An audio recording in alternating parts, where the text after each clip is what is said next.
It's time. Time to get credit for the work you've done. Time to get the recognition you deserve. With Purdue Global, you can move forward in your career, for your family, and for yourself. You're worth the investment in yourself to earn a degree you're proud of, a degree that employers will respect.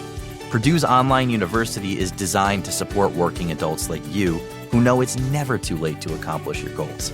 It's never too late to make a comeback. It's time to start yours today at purdueglobal.edu. This episode is brought to you by Navy Federal Credit Union. It's a special thing to be a member of Navy Federal because they are a member-owned, not-for-profit credit union that invests in its members with amazing rates and low fees. That's why members could earn and save more every year. Plus, they serve all branches of the armed forces, veterans, and their families. So if you're interested in becoming a member, learn more at NavyFederal.org. At Navy Federal Credit Union, our members are the mission. Insured by NCUA. Episode 371, Managing Money with a Partner with Julia Lilly. Welcome to the Frugal Friends podcast, where you'll learn to save money, embrace simplicity, and live a richer life. Here are your hosts, Jen and Jill.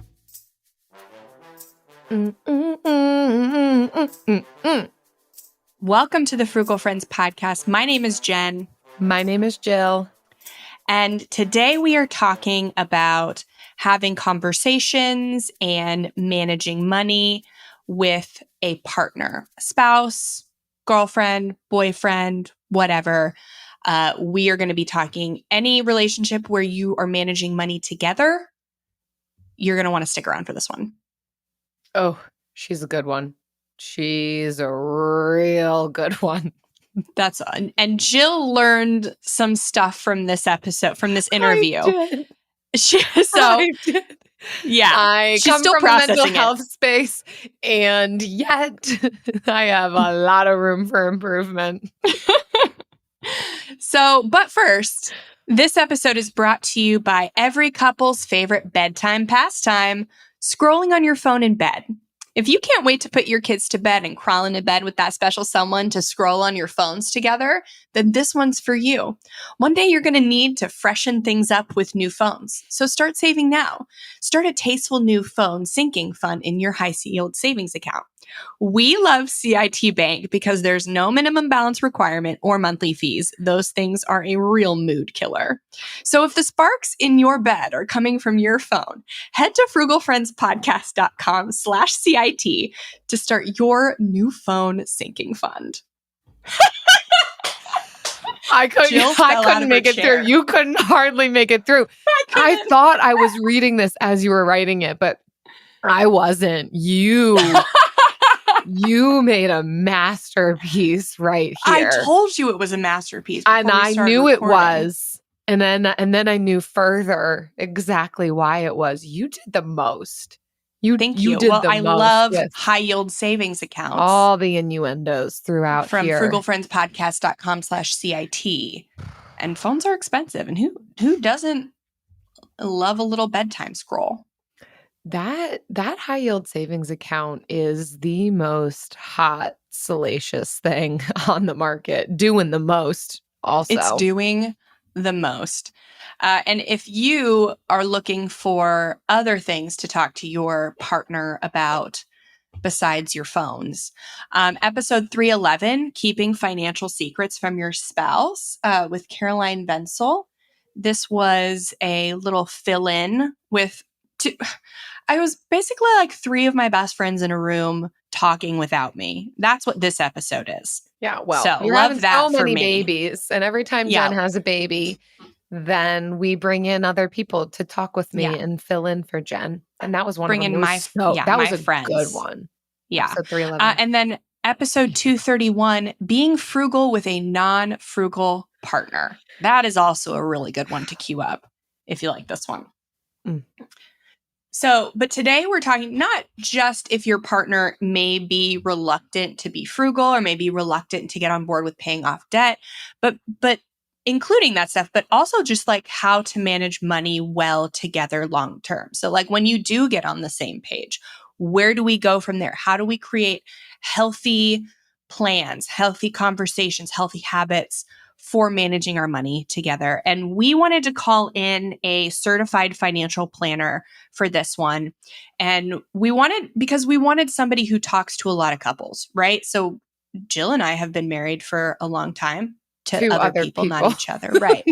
And but we don't talk to enough married people about their money to really have a full picture on all of the possibilities. And so we found Julia Lilly. She's a certified financial planner and accredited behavioral finance professional. So she's not just somebody who helps couples create plans for their money, but she makes sure those plans are based on your behaviors and your values. She's the founder of Ryerson Financial. And Ryerson Financial is an advice-only financial planning firm. It's all virtual. So she doesn't handle any of your investments. She just gives you advice on how to do it yourself, meaning she's affordable. And she works specifically with people who find values-based spending to be more important than just getting to the goal as fast as possible. And it's all online, so you can literally be anywhere.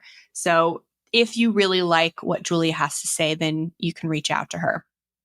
But we loved this conversation with her. She has so much wisdom after speaking with so many couples about managing money and making financial plans. And we're so excited to share her with you. Let's hear from Julia.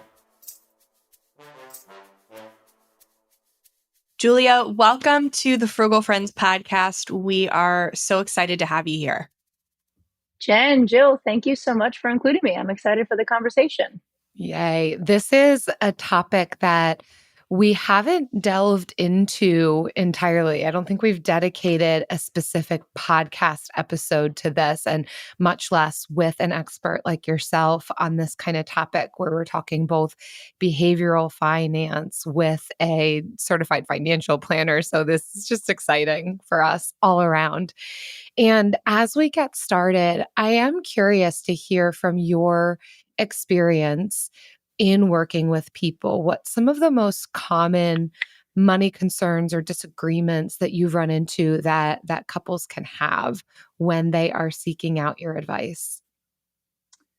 So it's a great question, and it runs the gamut. I talk about financial planning, and there are certain kind of models and paradigms that you can fit into, but everybody's unique on the things that they struggle with.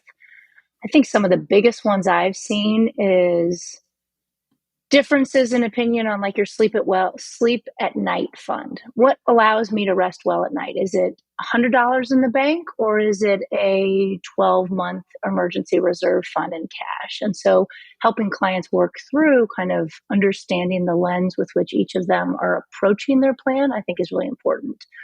Other topics such as kind of spending versus savings. Some people approach spending as a chore, whereas the other partner might really get the thrill of the spending. And so aligning those behaviors and just allowing to have a conversation about what makes for a healthy financial life. So again, it runs the gamut. There's quite a few different topics, but I'd say the big ones is kind of cash flow management, and then goal planning and looking towards the future and making sure that both parties are aligned on where you're headed.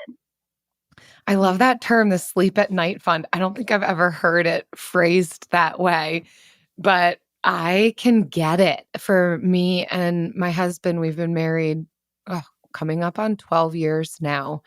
And I think something I've realized for us, and then in talking with other people, is it's not so much that neither one of us has that value. It's just that value differs from each other. Like we've got kind of these ideas in our head, but they might look a little bit different. We might execute differently.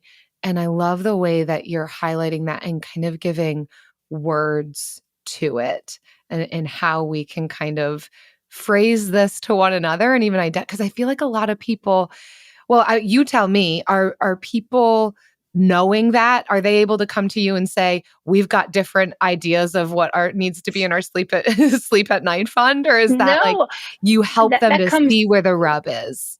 Yeah, it kind of more comes out in conversation. And I think, Jill, you just highlighted, I assume I kind of know in my own head, and you kind of think your partner who's been on this journey with you is on the same page. But until you really proactively have that conversation, you aren't necessarily on the same page and can have very different opinions of what the right kind of savings number is or what the right dollar amount is to spend on an item.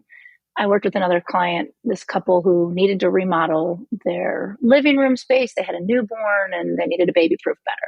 And it was interesting just even having the conversation of, okay, we need to buy a bookshelf. How much should we spend on the bookshelf? And almost at the same time, one's saying $5,000 and the other one's like IKEA 300, and it's like, okay, clearly there's a different vision, but getting aligned is important. So I think the key there is being more proactive in the conversation. I think a lot of us can get stuck in our own heads and assume that the other person kind of understands where we're coming from, but that's certainly not the case. And that's not exclusive to finances. That's in a lot of stuff.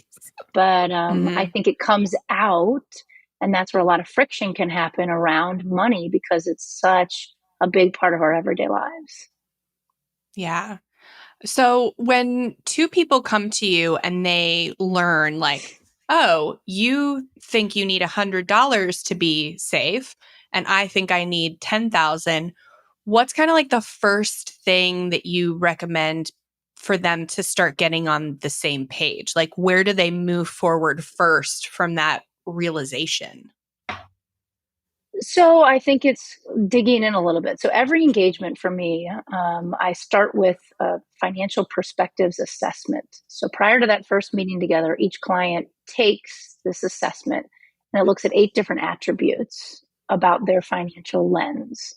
And so it's not so myopic only on that 100 versus 10,000, but it goes a little bit more into like, what was it growing up around spending versus savings? Like all of that stuff informs why $10,000 feels better than $100. Someone who grew up maybe in more of a scarcity mindset household feels more comfortable and okay in that $100 space because they're used to just kind of operating at the margin versus someone who grew up in a household where it was much more planful and we're only going to spend it when we have it.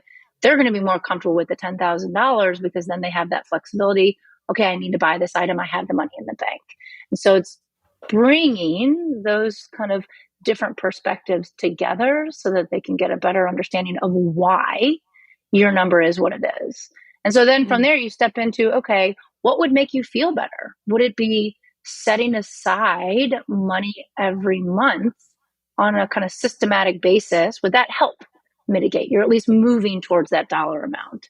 And people say yes. Or in other cases, when their emergency fund is almost too cushy, you talk about what could we get down to and what would make you feel comfortable while we're kind of being a little more efficient in our plan to make sure your money's working for you in the best way possible. It sounds like through that process, you're going to not just learn about your partner, but yourself too. I imagine that there's a lot of people who take that assessment and realize, oh, okay, I didn't actually know these pieces about me, much less my partner and where they're coming from. Well, and I like it because I laugh with clients. It's kind of like a Myers-Briggs assessment. You could take it on Monday and get a very different score than what you got on Thursday. But it lets us have a better conversation around how do you feel about spending? We're able to look at this quantitative score that says you're a 99 on spending. That to me indicates you really enjoy it. And so we can then peel the onion a little bit better versus just saying, yeah, Amazon's great and it's easy, and it allows for more robust conversation. So when couples want to have these conversations at home, like after kind of starting to find out these things about each other, how can they like initiate them or kind of bring them up gingerly or graciously, like in their relationship? That's a good question, and it's a big one. I like to challenge clients to work together on kind of goal planning and frame it as short term, medium term, and long term goals, because that helps guide the conversation where it doesn't get stuck necessarily. But instead, I kind of highlight that it's a North Star that helps individuals understand the trade offs of, I really want to do this, but I thought our goals were here, and really getting aligned on what those goals are. Because I've worked with clients where their goals are very different. They love one another and they've got a strong foundation, but they have different visions of kind of that question of, what does success look like for me? And so allowing people the space to kind of put that within a framework. And then I think the biggest thing on coaching clients on how to have those conversations independently would be to make sure that you kind of recognize the value of what the other person's bringing and why they maybe are having that particular sentiment around their finances. So really listening and hearing the why behind someone's particular lens. It sounds like it's pulling it a little bit away from finances first. Not that it's not going to be a part of the conversation, but first beginning with something that maybe feels a little bit more neutral or approachable to talk about, of just goals. Like, we all have goals and we can see where each other's at on that, and then how it intersects with finances from there. Am I understanding the method Yeah, no, I correctly? think that's 100%. I think it's goals plus values, because those values help inform kind of where you want to allocate your resources. I highlight with clients that it's resources is not just money. Resources is also your time. And so it's about both of those kind of coming together and making sure that they're headed in the direction that aligns with what you all believe as kind of your client, your partnership, your marriage, your dating, whatever the relationship looks like, but making sure that you're kind of understanding where each of you are coming from. I love all those words: values and goals and alignment and all the other words that kind of coincide with that you're not saying too. This the kind of the freedom and flexibility for this not to look exactly one way.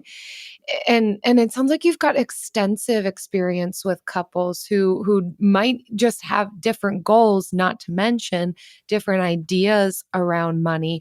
Do you find that when they're having these conversations in some of these, pulling it out to the broader picture, that they're able to find some common ground? Is that not as important, or kind of like, what is the goal in then talking this out? Because I could imagine there's some people who know, like, I know that my spouse's goal is different from mine. I know that their values differ from me. What is the goal then in talking with them and bringing them together? Where do you see couples can find themselves once they're able to talk about it? I do. I think it helps people kind of put a name to it. Once you move away from being frustrated or annoyed that you spend so much more on Amazon than you should, it's moving into like, well, one of the reasons why I do that is because I'm taking care of the family. And really, I talk about kind of spend plan management. I'm less interested in a budget and more about spend plan management. Are we spending dollars aligned to where we put our values and our goals? And so shining a flashlight on that so that there's more communication and transparency, I do think really helps people move more into the together versus just being so kind of diametrically opposed of like, I'm mad about their lens regarding finances versus recognizing the value that they do bring. Mm-hmm. And more the why behind it. Yeah. To loop back to Jen's question and maybe like expand on it just slightly and briefly, for someone just starting out who might be listening to this and thinking, oh yeah, this is where I need to begin with my partner, do you have any kind of couple of questions or even just one question that they could start with, maybe even before they get to a point of talking with someone like yourself? Kind of what can they go home and ask one another that might start and ignite these next few steps? One of the, I think, baseline questions to start and initiate just an open dialogue is, what does success look like? And listening to the answer and not just success. I laughed with one client about retirement being this kind of like unicorn land way out in the future but more, kind of this mythical creation where who knows what it will look like, but what can you do along the way to celebrate success? And so giving people a little bit more of that white page to say, what does success look like? And what does that feel like to you? Because then it allows you to kind of, without the constraint or restraint of budgeting and the everyday mundane elements of finances, really move more into a bit of that dream. And then you get down into the nitty gritty, but starting more at the 10,000 foot level, I think allows for better conversation. That's beautiful. It sounds like it really encourages partnership rather than this kind of clashing that can happen when there are differences of opinion or values, but rather, what are you envisioning? How can I get on board with what you're envisioning? And where can there be collaboration amongst us? I think that's such a beautiful foundation to start with. And that question really lays that well. Well, and Jill, to go back to what you mentioned already, you kind of learn more about yourself in the process, because that exercise also forces you to try and articulate what does success look like, and being able to explain that and have the conversation, I think, is kind of the core building blocks for everything else. AI might be the most important new computer technology ever. It's storming every industry, and literally billions of dollars are being invested. So buckle up. The problem is that AI needs a lot of speed and processing power. So how do you compete without costs spiraling out of control? It's time to upgrade to the next generation of the cloud, Oracle Cloud Infrastructure, or OCI. OCI is a single platform for your infrastructure, database, application development, and AI needs. OCI has 4 to 8 times the bandwidth of other clouds, offers one consistent price instead of variable regional pricing. And of course, nobody does data better than Oracle. So now you can train your AI models at twice the speed and less than half the cost of other clouds. If you want to do more and spend less, like Uber, 8x8, and Databricks Mosaic, take a free test drive of OCI at oracle.com/strategic. That's oracle.com/strategic.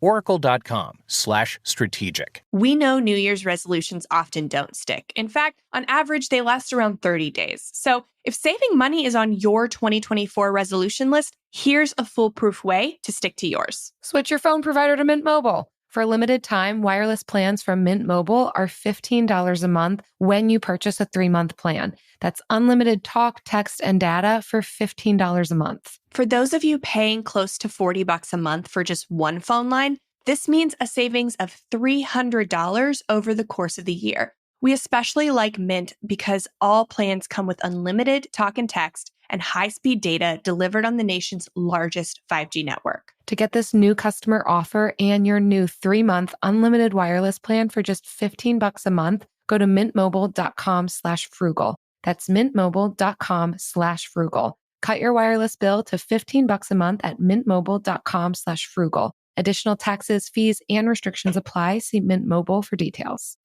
What are some topics or conversations about money that you find couples often overlook? So I was thinking about this of, there's a ton on kind of who manages which role. There's that, this is a tangent, but have you guys ever heard this fair play exercise around couples now, where it's more about how do you recognize the value that each of you are bringing and what you're doing? So it's taking for granted, maybe one partner plays more of the role of like bill pay and managing everything that happens, versus the other one's thinking more high level. Why aren't we saving more? Well, we have all these leaks over here. And so like getting that alignment. Another big topic is estate planning, really kind of more of that long-term view of, I don't want to talk about legacy and passing away and what happens to our assets, but that stuff's important. And one of the things that you kind of want to have checked off sooner rather than later, so that when and if you do need it, because eventually it is a when, it's not really if, everything is executed according to your wishes. In that same vein, I'm not a huge fan, but life insurance is an important piece of kind of someone's financial plan. And I think that's an important conversation to have with partners. I see a lot of times in marriages, maybe there's one partner takes a break and they stay at home to take care of the children. And there's this assumption, well, they don't have a salary, they don't need life insurance because they're not adding money into this family business. I disagree. Think about the childcare that would be required if that partner wasn't able to contribute. It'd be huge for the partner that is actually still in the workforce. So again, I think life insurance and estate planning, those kind of topics that none of us really want to talk about all that often, and they're kind of poke your eye out going through the exercise of setting them up, those are important. Yeah. What about the parents of like how each partner's parents like impact their finances? Because that's something that my husband and I have been talking about. Like his parents have prepared and my mom has not. Like, do you find that that is something that you see with couples that have to think about that? Definitely. 100%, because you're not only worried about the legacy you're leaving your children, but also even moving into caretaker role of what does this look like? And will we have space in our home if they're going to move here? What money should I maybe partition aside in the event that I need to support parents? So yes, those conversations are extremely important as well. And that does also kind of fold into your whole lens around money and what you're comfortable managing based on how you've watched and what's been modeled for you from your own parents. Mm. Once we do have these important, deeper conversations that really does involve mindset and emotion and relationship, and we're coming to a better understanding of ourselves, of our partner, we're valuing each other, we know our values, and then we get to the action point. I know that there's a lot of people out there talking about different strategies of actual tangible money management as a couple, like who's paying the bills, who's got their sights on it, how many accounts are joined, if any, or maybe all.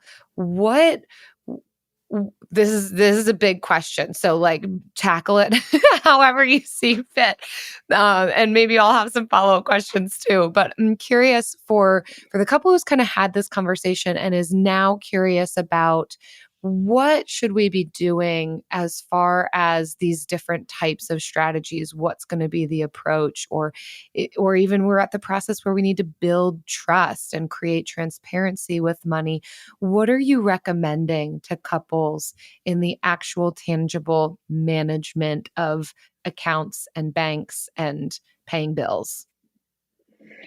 I mean, it's a big question. And I think historically it's been very segregated. And if you want to like pure gender lines, and this is going more of the gender role, it's usually the woman who does more of the bill pay. And this is again, just in the like typical male female environment. They take on more of the bill pay role, like operating the household. And then the man takes on more of the investment strategy.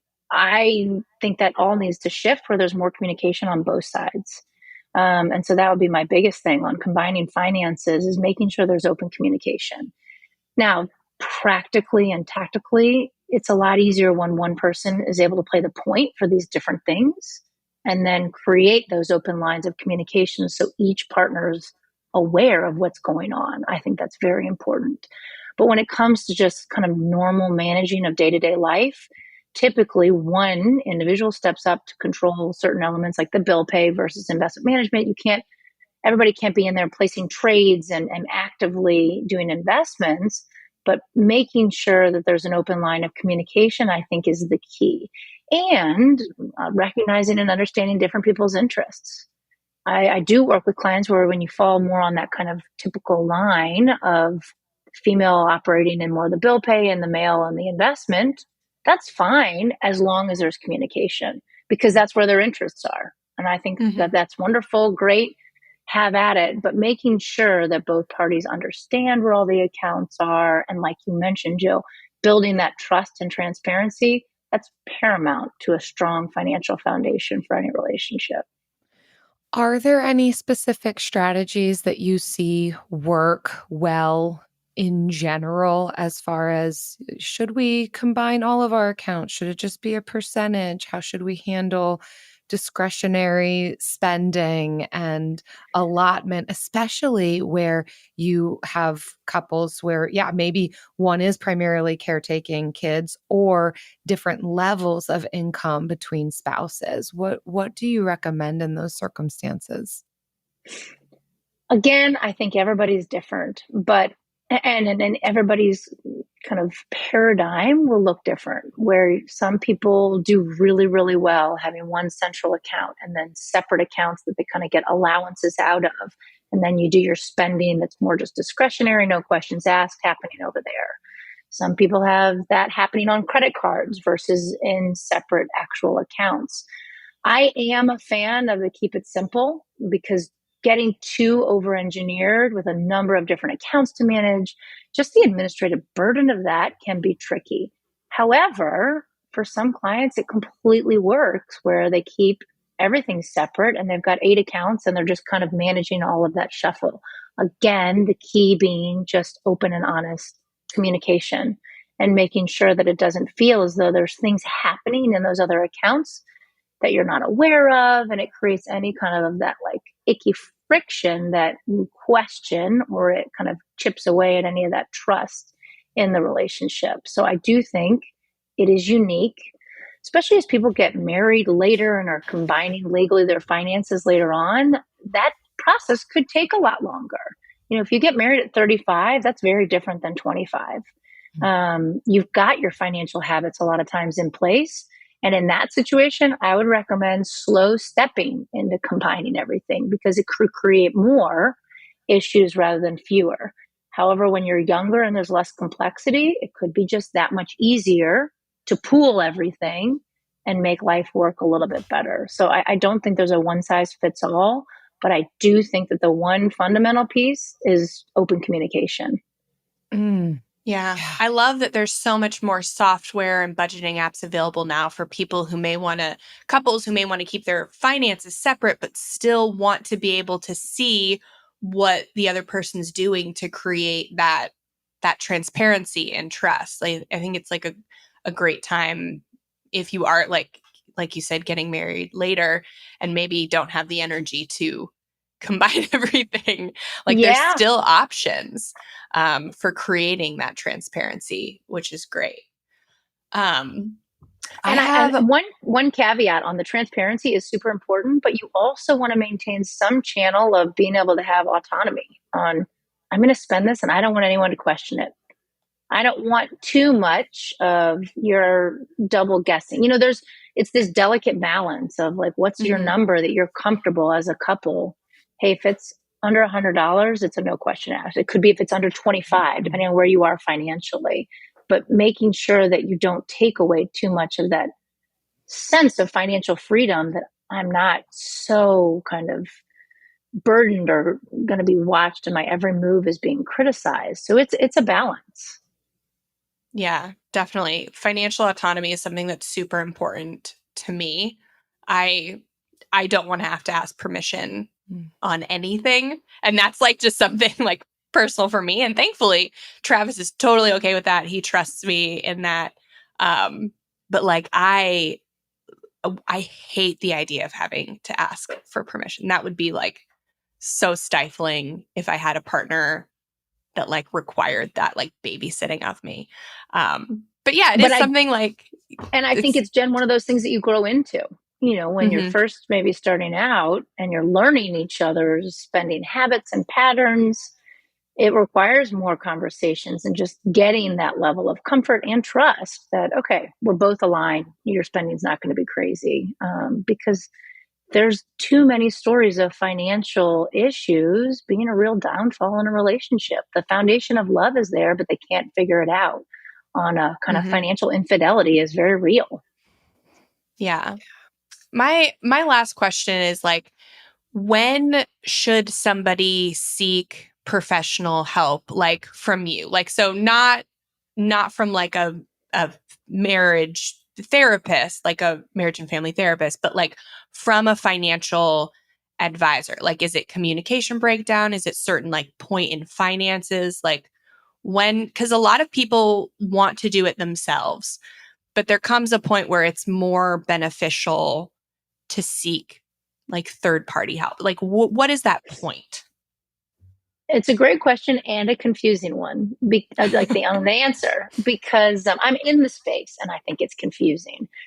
So I'm a financial advisor. I love this space, but I don't only focus on the behavioral elements. I build the whole plan. We're going into all the technical elements. There is a whole nother burgeoning space called financial therapy. And their goal is only really to moderate the conversations and work through kind of where you're stuck and have someone there to guide the conversation.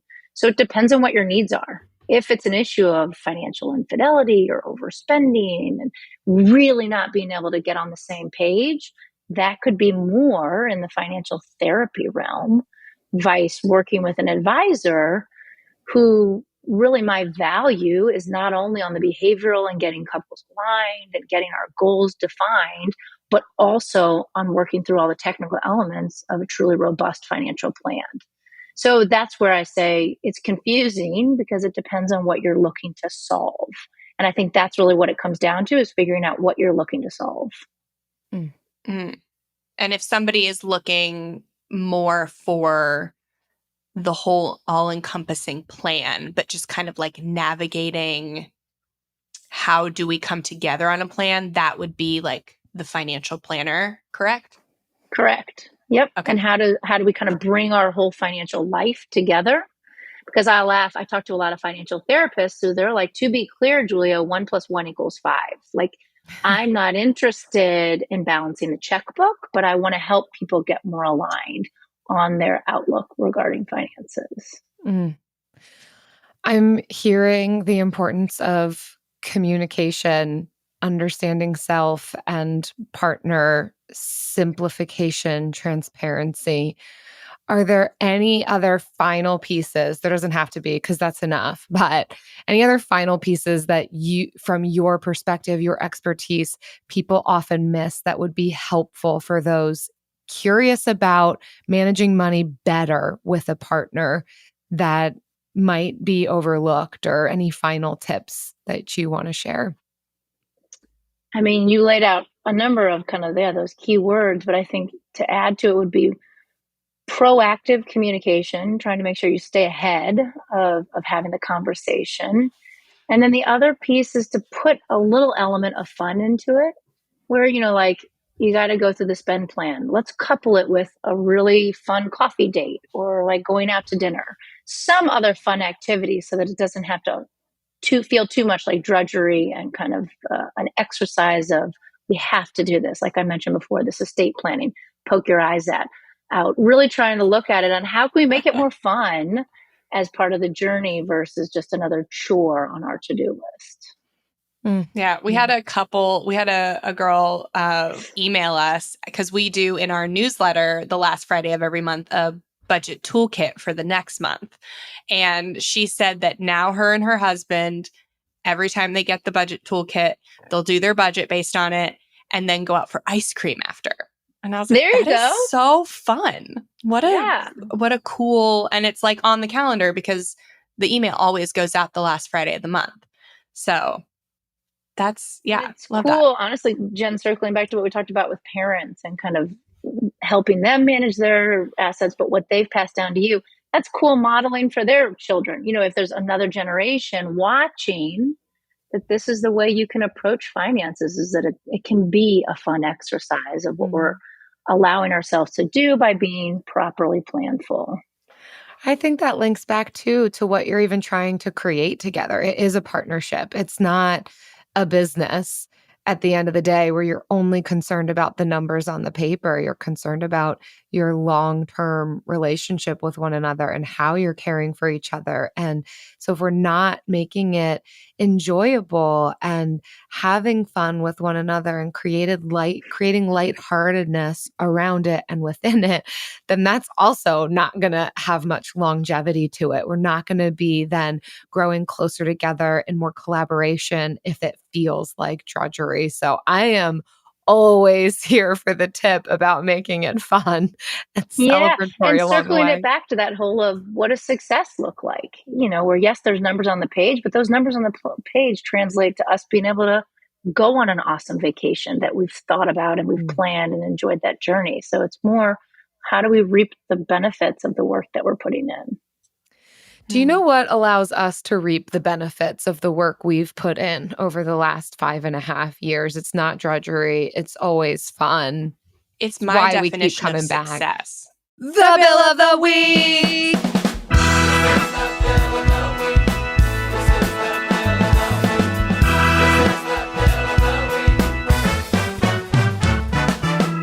That's right. It's time for the best minute of your entire week. Maybe a baby was born and his name is William. Maybe you paid off your mortgage. Maybe your car died and you're happy to not have to pay that bill anymore. Duck bills, Buffalo Bills, Bill Clinton. This is the Bill of the Week. Awesome.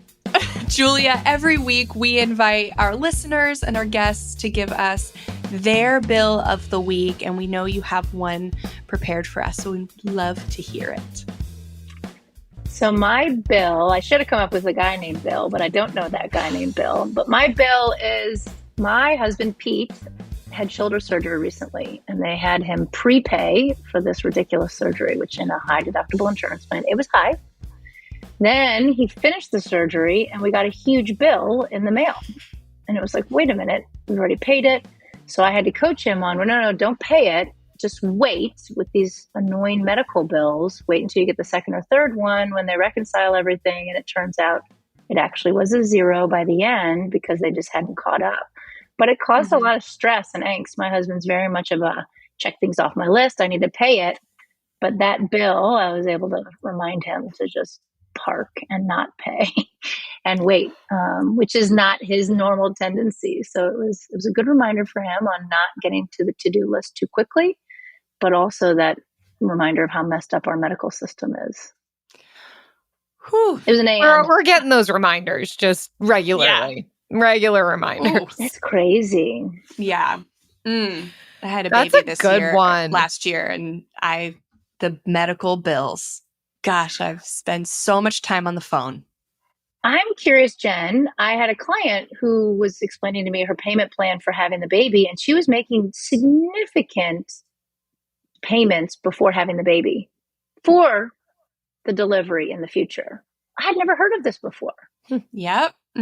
Yeah, I had to, technically my prepaid, I was supposed to pay $4,000, but because of the healthcare sharing plan I have, I was covered up to, I only had to pay like $1,700. So I stopped paying it. But when I was on insurance with my first son, I did have to pay that $4,000 before I gave birth. Wow.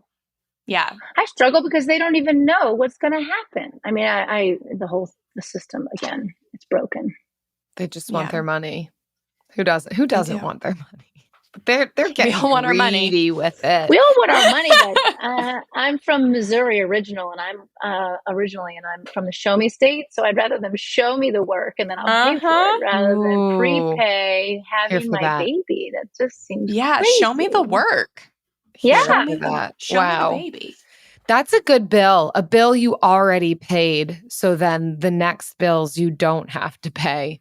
I appreciate that. That's a good reminder to all of us to double check everybody's work because we don't need to be giving them on more. medical bills, they really recommend wait until the second one comes, Yeah. which is crazy. And then negotiate. Figured that out. Yep. Figured that out too. Yeah. Well, if you all listening have a bill about bills paid, bills you don't have to pay, your name is Bill, you know the drill. frugalfriendspodcast.com/Bill. Leave it for us. We can't wait to commiserate or celebrate. We all agree that reducing carbon emissions is a good thing. And once again, Toyota is leading the way. We hear a lot about fully electric vehicles, and Toyota has them with more on the way. But we also know a BEV is not for everyone, whether it's because of cost, range, or concerned about finding a charging station when you need it. Plus, the raw materials used to manufacture batteries are limited. Enter Beyond Zero, Toyota's vision for a carbon-neutral future in vehicles and in manufacturing plants too. In the years ahead, the materials used to make just one long-range battery for an EV could be used to make batteries for 6 plug-in hybrids, or 90 gas-electric hybrids. That's why Toyota's position today is electrified, diversified, empowering you to choose how to reduce your own carbon footprint with a vehicle that's right for you. A hybrid, plug-in hybrid, or battery EV. So shop, learn more, and get details at toyota.com/beyond zero. Toyota, let's go places. It's never too late. Never too late to earn a degree. Never too late for a comeback.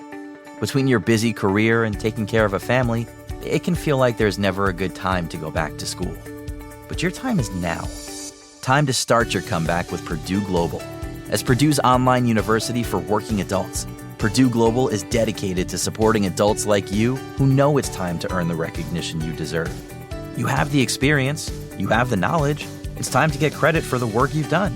You can balance work, family, and everything in between while earning your degree. It's time to move forward in your career, for your family and for yourself, with a degree you're proud of, a degree that employers will recognize and respect. You're worth this investment in yourself to earn a degree you deserve. It's never too late. Never too late to go back to school and come back stronger with an education you can trust. Now is the time for your comeback. Start yours today at purdueglobal.edu. And now it's time for the lightning round. The lightning round. Phew. And now it's the vulnerability segment of the show, where we are going to share, all of us, what is a money topic that you find personally challenging or uncomfortable to discuss with your partner? And maybe you've gotten over it. Maybe it's still uncomfortable. But Julia, we will let you go first.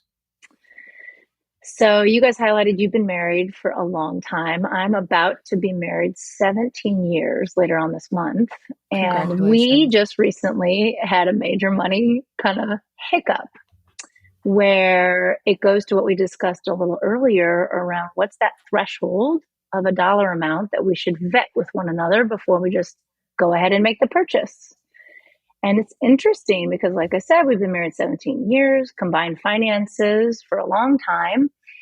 And it caused a lot of angst between the two of us, where I was more curious about the vendor and he thought I was pressing more on the dollar amount. It was just curious. And so it led to this whole conversation of his dollar amount that he feels I should just be able to spend and not say anything. And mine were a little different. And it was less, Jen, to say you can't do it, and more just, hey, I tried framing it a little more. It was part of the estate planning conversation, because even though it was a toy for him, now it's part of our home and it's my estate. So he didn't buy that. He was like, no. Good try. So anyhow, Good try. It caused a lot of conversation in a way that we don't necessarily always dig into, but it was healthy. And actually it brought in modeling for our kids, and they're like, what are you talking about so heatedly? But we landed at a good spot where we were able to recognize kind of where the two of us were coming from, and that there is that foundation of trust, that it was less a question of trust and whether I trust it or not, and more just let's be transparent. It's no big deal. Mm-hmm. So that was my recent money hurdle of, even after almost 17 years, trying to make sure that the open, proactive communication is happening. Yes. Yeah. Because life ebbs and flows. And yeah, we can still come back to some of the same sticking points that we've had throughout a lifetime, because we bring a whole lot of ourselves to it, or these things kind of shape shift. And now there's a new way we have to talk about it. Jill, how about you? So my background is in mental health. There is nothing off limits to talk about in our household. So for me personally, there's no conversation that makes me uncomfortable. However, I can't speak for Eric. He probably is so uncomfortable by all the things that I want to discuss. But I would say that there are typical rubs for us on kind of where we are spending or not spending. And that includes going out to eat. Eric really values going out to eat. I love it too. Don't get me wrong, but I'm definitely more of the saver of the two of us. And I think would be very open to just eating whatever's in the fridge day after day after day, just to stack money up for no real reason. And he is a little different from me in that. And we've found compromises, but depending on where we're at month to month, I can feel the rub of that a little bit more because I am the one primarily in the nitty gritty of the finances. I certainly keep him updated, but that's always the rub for us. But actually, my takeaway from this, you didn't ask for this, but I'm telling you, is what you both said, this term of financial autonomy. This is definitely a gut check for me because I am so detail oriented with our spending plan. I know it down to the penny. I'm looking at it a lot, and I very much am the one who is yaying or naying things. And Eric's not complaining about that, but it is making me realize I think some financial autonomy could really do us well. Like in this next season, I think that there's room for us to be able to say, this is your money, spend however you want it. This is my money, spend however you want it. That's my takeaway. That's the goal I'm going to do. Create more comfort here. I made the lightning round question whatever I wanted it to be. Mm-hmm. Yeah. And it's like there's a factor of trust too. Like if I'm being babysat, I don't feel like I'm being like trusted. For sure. Like, so, yeah. For sure. I trust him implicitly with the parameters that I give him. I have been witness to a rub in your financial conversation. Should we save that for later? Like when we're not recording? I don't know. No, I'm kidding. You can share. You're fine. I'll talk about my difficulty before I talk about Eric's. So mine, I still find it uncomfortable to talk about my spending on coffee and alcohol with Travis because he does not drink coffee or alcohol. Not because he's opposed to them, because he doesn't like them. And he thinks they are like just wastes of money. And he's the saver in our relationship. He would eat out of a dumpster every day to save money. He would dumpster dive frequently. Not would. More has. Right. He would dumpster dive more frequently than he does. I like to spend. We love our husbands. We found such gems. We do. I love him. And I love his dumpster diving even. But still, because these things that I really highly value is, going out to get coffee with friends, going to happy hour. I value these things. And he, like, opposite of values them. He would never tell me no, but he always get his, like, judge face on when I mention it. So it's a tough one. It's still uncomfortable. Julia, for me. can you fix that? I love that you know the judge face. Yeah. Yeah. I mean, after 9 years, he's got it down pat. He has refined his judge face. He's good at it.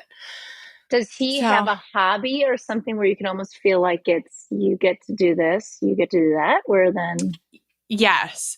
He loves disc golf. And so he has a mile-high stack of discs. And I don't judge him for it. But most of them he finds in the dumpster. No.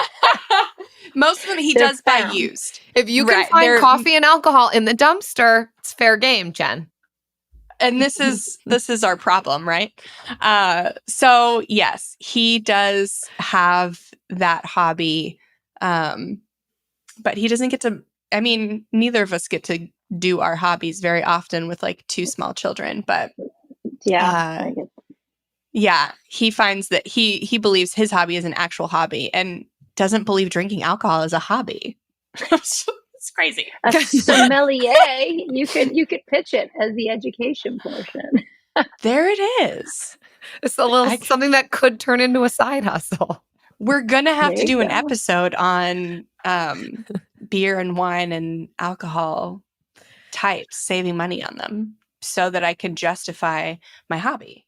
Totally. Or it becomes like There it is. a club where you bring different things. You can sample them. I don't know. You can pitch this into like, it is your hobby. I'm going to have to get in contact with the Deadpool guy so we can do aviation gin and I can be a business partnership. There it goes. Now you- The Deadpool guy. Can't remember his name. No idea. Ryan Reynolds. I remember Blake Lively's name. We all do. Yes, Right? 100%. What a gem. Oh my gosh. Speaking of Julia, gems.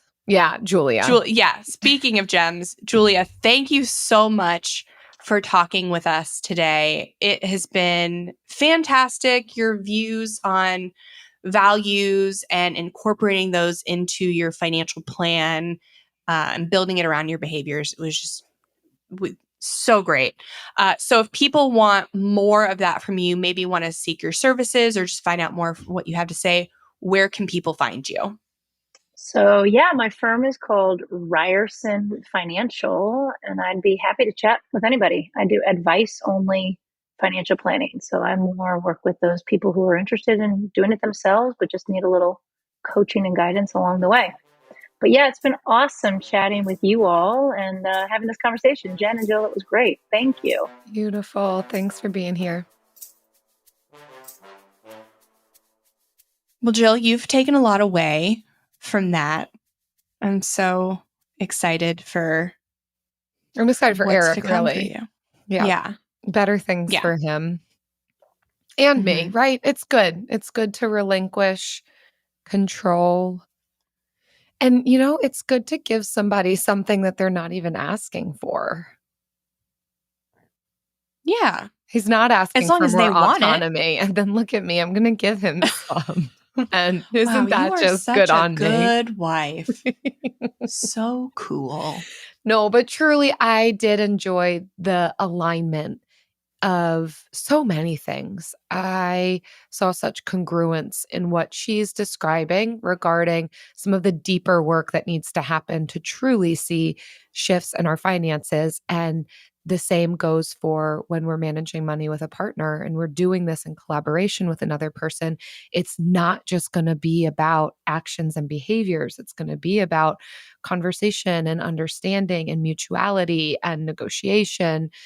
And it in the one hand kind of stinks to be like, dang, I don't have like a checklist of 1, 2, 3, do this. But at the same time, it's good to know that there's just actual, authentic, helpful tips in have conversations, get to know one another, make it fun, work towards transparency and simplification.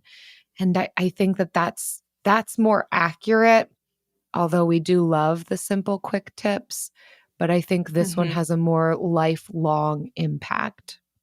Yeah. And something I didn't think I didn't ask for, but I got was the difference between seeing why you would see a financial planner versus a financial therapist. So if your questions and your disagreements, your concerns with your partner are more of the how do we get on the same page with money, that's for a financial therapist. And there are amazing people that have designations that focus on that.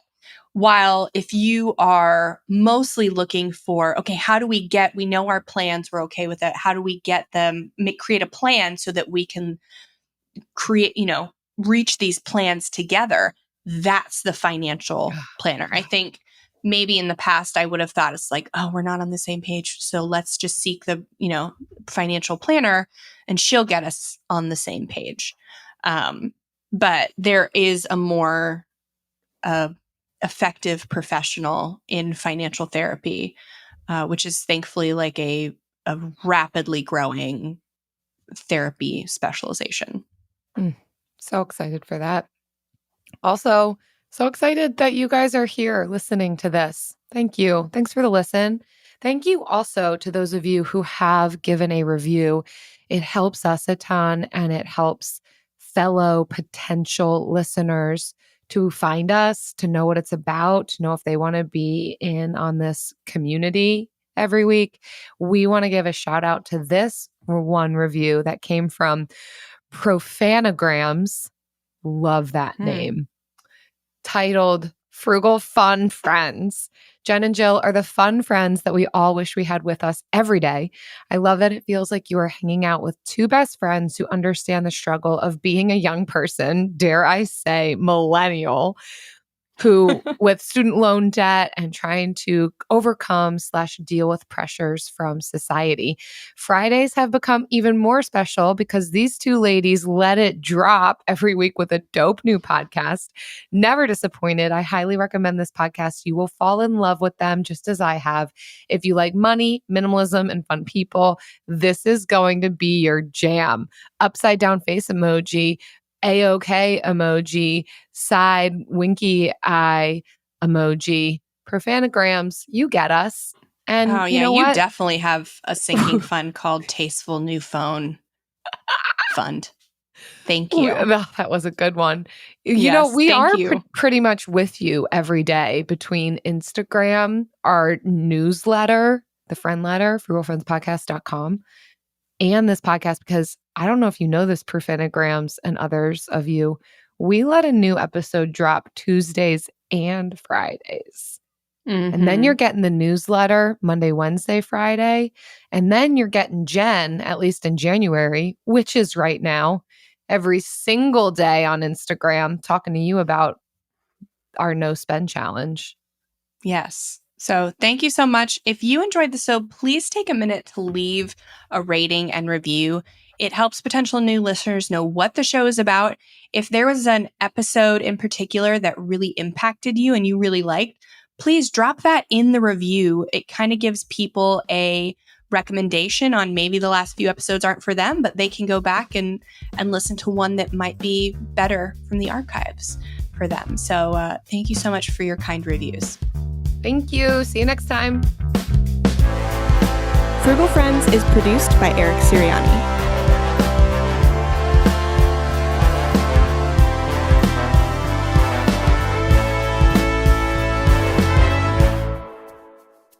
Okay, Jen.